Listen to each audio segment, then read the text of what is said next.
So, let's go on to news. And as far as news for this week, I don't really have anything. Like, there've been some bigger things happening in the world than. Yeah, there's been a lot of real life stuff happening. Oh Yeah, God. the closest thing I have to news will tie into my recommendation at the end. But for out of nowhere this week, Harmony Gold brought back the Robotech.com, and they're now remarketing a whole bunch of licensed Robotech material, which it came out of nowhere. Like, I just saw a tweet, literally like, "Hey, we're back," and I'm like, "Huh?" Like, WTF? So for those who are not familiar, Robotech being the Americanized, kind of bastardized early translation of the first Macross anime, with some others thrown in for good measure. But it's the Harmony Gold, the company which owns the license for Macross related materials in the US, is notoriously a pile of garbage. Lawsuits going back like now 30 years have basically prevented. It's one of the reasons why Macross was never able to really grow in the United States, is because Harmony Gold held the rights to a lot of the. It's very complicated. I don't want to get into like the details, but basically they couldn't show anything that had like the transforming planes without going into this lawsuit. And so the Japanese companies that were sort of behind Macross just threw up their hands and said, you know what, we're just not going to do anything in the US. So they just have this like long history of having stifled the growth of this intellectual property in the States, and to the point where they were going to lose all of the trademarks that they had. And so they produced an awful movie that was like supposed to be the sequel to the 3 seasons of the Robotech anime. This was maybe back in like the early 2000 or mid to late 2000s, like the aughts. It was so fucking bad. It's not worth finding, looking at, or doing anything with. But but then they went dark for like 10 or 15 years, or maybe more like 10 years, and like now they're back somehow. So I have to imagine something occurred with a court case, or maybe the company got bought, or from Carl Masek, who's also an interesting person. But I'll have to look into that a little bit more. But it just popped up on my radar, like, hey, this exists again.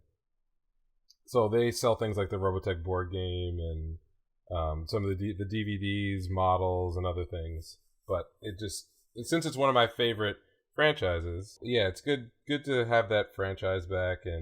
But I probably want to look into sort of how this happened. Basically, I'm very surprised. And also for those who are into like the minifigs, not necessarily models, but like board and tabletop games.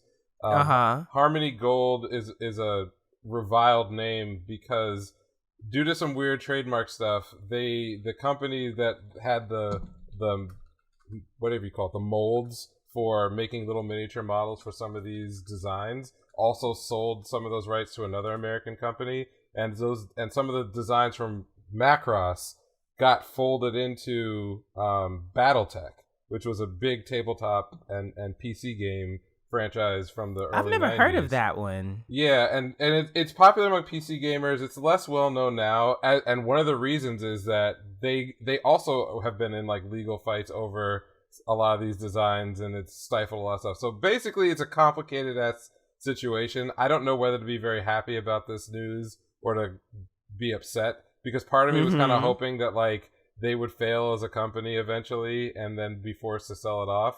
So if it's back, maybe that means I have another 20 years of darkness before some of my other favorites can eat again in the United States. So yeah, so 20 years. Yeah, so anyone wondering why Macross is so big in Japan and not known almost at all in the United States, you can blame Harmony Gold for that. Wow. So that was a little history lesson, but the only news is that their website is back and they're selling shit. Well, that's about more than I have. All I saw was there's a Shaman King shoujo coming. What? That's cool. Yeah, I'm gonna check that out. That kind of makes sense. Yeah. I'm surprised more than anything that's happening. Yeah. Yeah, Shaman King Shoujo and the Do-Re-Mi like anime, they're doing a movie with like the girls all grown up, and like they've been advertising that like a lot lately. Like the trailer came out. Trailer looks great. I never watched the show. It looks pretty. I'm probably gonna watch it, not knowing what the fuck is going on, but you know, who knows? Is it like canonical, or is it just? Yeah, it's canonical. Apparently, oh, apparently the show ended because all the girls, they were like magical witches or whatever. They gave up their witch powers to save a friend, and so that's how they became normal human beings again and went to, you know, live the rest of their lives. But apparently something's happening in the movie, and they're like no, they're not teenagers, they're like in college. So that's also another reason why I'm a little bit interested in it, because I would like to see like some stuff that it doesn't revolve centrally around high schoolers and adolescents. So I'm interested to see the growth, or maybe like watch the movie and then go back and maybe like, you know, rush through some seasons and see like, oh, okay, so this is this and this is how that person actually grew into that person. That makes absolute sense. But yeah. Other than that, cool.